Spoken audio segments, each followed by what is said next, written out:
Doctor साहब, एक सवाल है जो मुख्तलिफ अज़हान के अंदर इस वक्त पनप रहा है और उठ भी रहा है कि क्या ये 60 दिनों के अंदर कुछ ऐसा हो सकता है कि हम ईरान से तेल जो है वो दरामद कर सकें? क्या इन 60 दिनों के बाद कुछ ऐसा हो सकता है कि ईरान के साथ जो गैस पाइपलाइन का मुआहदा है वो पाया तकमील तक पहुंच सके? बहुत शुक्रिया आपका। देखिए, मेरे हिसाब से सबसे ज्यादा अहम बात यह है कि हुकूमत पाकिस्तान अमेरिका से बात करे, इस वक्त गुडविल है, और पाक ईरान गैस पाइपलाइन का जो मंसूबा है उसकी मंजूरी लेके इस पर तेजी से काम शुरू कर दें। बाकी जो मसाइल हैं मेरे ख्याल से वो 60 दिन के बाद जरा सा सूरत हाल देख के करने चाहिए, लेकिन अगर ये काम शुरू हो जाए, अमेरिका की इजाजत मिल जाए, तो मेरे ख्याल से ये पाकिस्तान की एक बहुत बड़ी कामयाबी होगी। तो इसी पर तवज्जो रहनी चाहिए। बाकी पेट्रोल और दूसरी चीजें जो हैं, अभी चूंकि सूरत हाल अनसर्टेन है, तो अब दूसरी कि ईरान अगर आपको तेल भी देगा तो उस स्तर पर तो नहीं देगा, वो तो जो मार्केट के नरखों पर ही देगा। सर, तो इस ये पे बड़े सूरत हाल सवाल जब होते 60 दिन हैं के बाद डॉक्टर साहब, इस पे बड़े सवाल हैं। कहते हैं जी कि देखें, माजी में पेट्रोल जो स्मगल होके आता था उसकी कीमत तो बहुत कम थी, तो अब की बार उसी कीमत पे हमको पेट्रोल मिल जाएगा। कुछ लोग ये कहते हैं कि जब उनमें से पाबंदियां ही उठ गई तो वो महदूद तादाद में, महदूद मिकदार में या कम कीमत के ऊपर तेल क्यों फरोख्त करेंगे, वो तो आलमी कीमत के ऊपर फरोख्त करेंगे। तो अगर हम ईरान से तेल लेते हैं तो कौन से पैमाने पे उसको परखा जाएगा और उसकी कीमत का तयन होगा? मैं यही अर्ज कर रहा था कि ये सवाल कबल अज़ वक्त है, इसलिए कि वो तो ईरान 100% आपको मार्केट वैल्यू के ऊपर देगा। एक तो बिल्कुल वाज़ेह, फिर ये देखना होगा कि वहां से जो तेल आता है हमारे रिफाइनरीज को भी देखना होगा। उसके बाद 60 दिन के बाद इस मसले पर बहस होनी चाहिए। इस वक्त सिर्फ और सिर्फ जो है ईरान गैस पाइपलाइन की मंजूरी लेकर, क्योंकि आज हालात ऐसे हैं, अमेरिका इजाजत दे देगा, मुमकिन है कि बाद में ये हालात तब्दील हो जाएं और फिर इजाजत ना मिले, तो ये एक बहुत बड़ी नाकामी होगी। इसलिए कंसंट्रेट करें सिर्फ और सिर्फ पाकिस्तान ईरान गैस पाइपलाइन पर, मेरे हिसाब से। अच्छा सर, आप क्या समझते हैं कि पाकिस्तान और ईरान की बायलैटरल ट्रेड कितनी हो सकती है, उसका हजम कितना हो सकता है?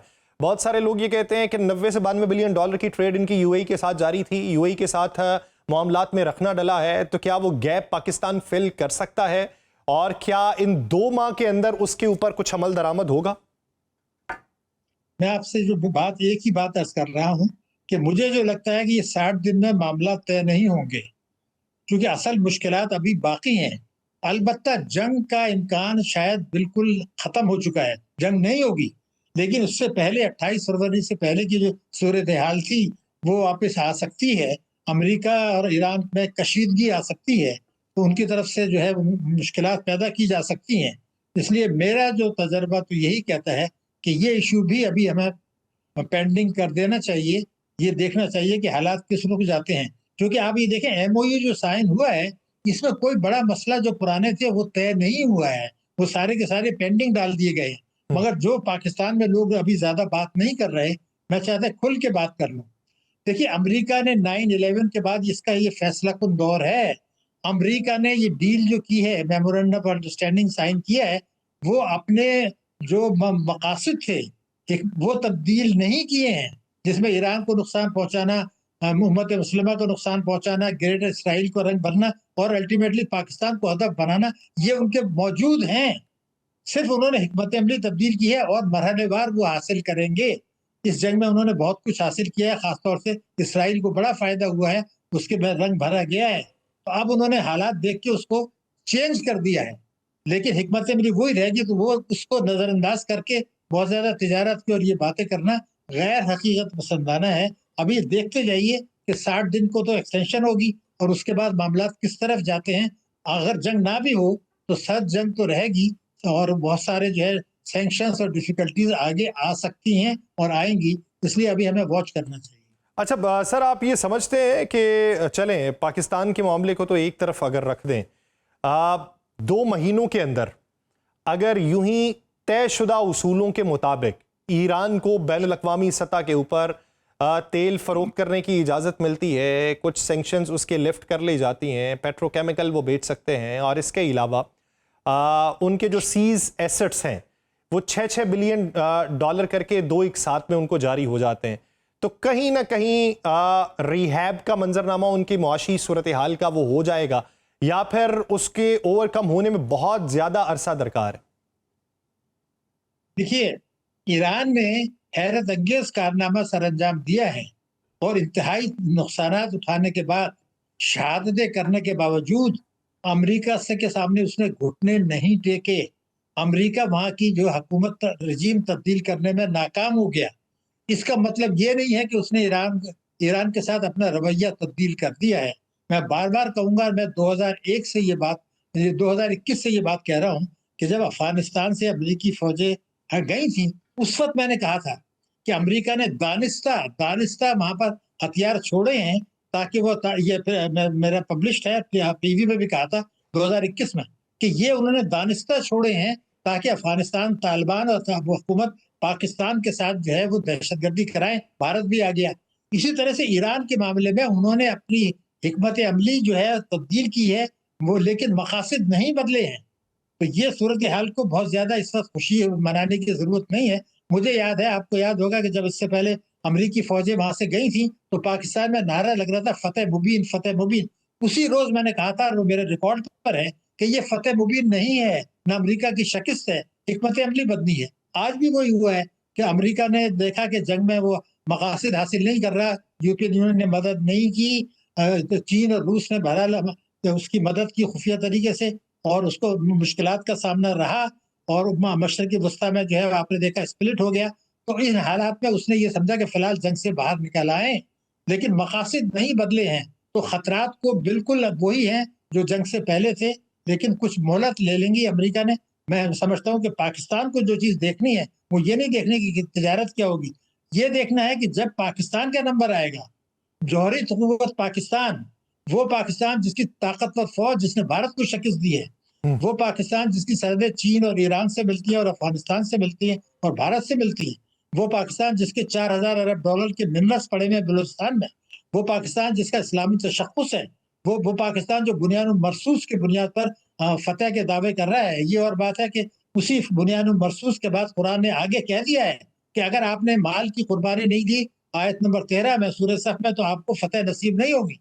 लेकिन ये सारी चीज़ें दुनिया को इल्म में हैं, हमारे भी इल्म में हैं। इसलिए हमारी तवज्जो इस तरफ होनी चाहिए जो अच्छा कुरान के डॉक्टर साहब, अहकामात हैं, जब आप ये और कहते ये हैं समझे कि कि अफगानिस्तान के महाज पे तौर पे उसने कुछ चीजें छोड़ी थी, तो अब की बार दानिस्ता तौर पे आपको क्या लगता है कि उसने क्या सुकम छोड़ा है जिसके बारे में मुस्तकबिल में कोई खदशात हो सकते हैं?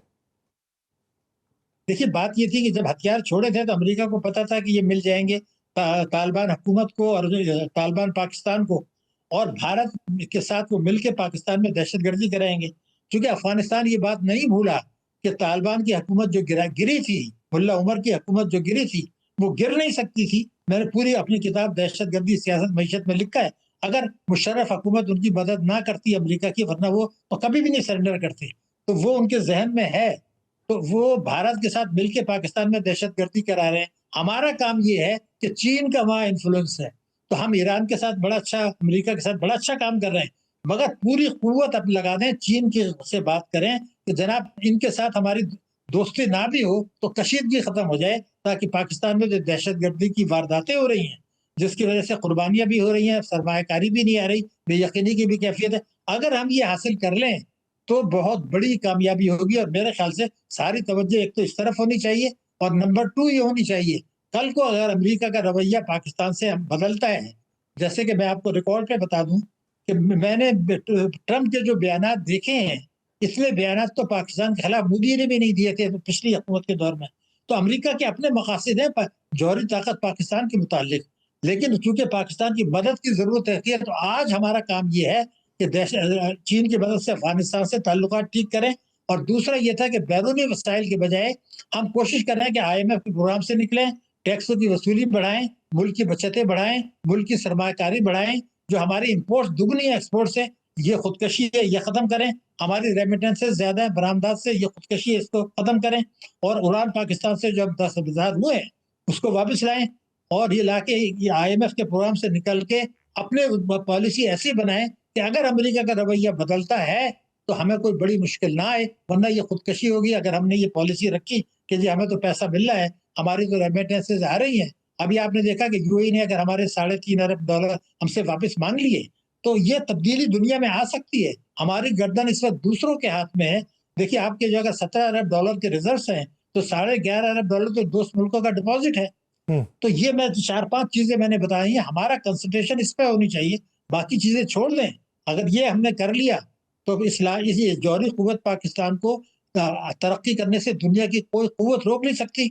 और अगर कर्जों पर इन्हिसार रखा, मुल्की बचतें, मुल्की टैक्सों की वसूली नहीं कराई, तो ये खुदकशी होगी। और IMF के साथ मिलकर अमेरिका और FATF के साथ मिलकर हमें किसी वक्त भी मुश्किलात में डाल सकता है।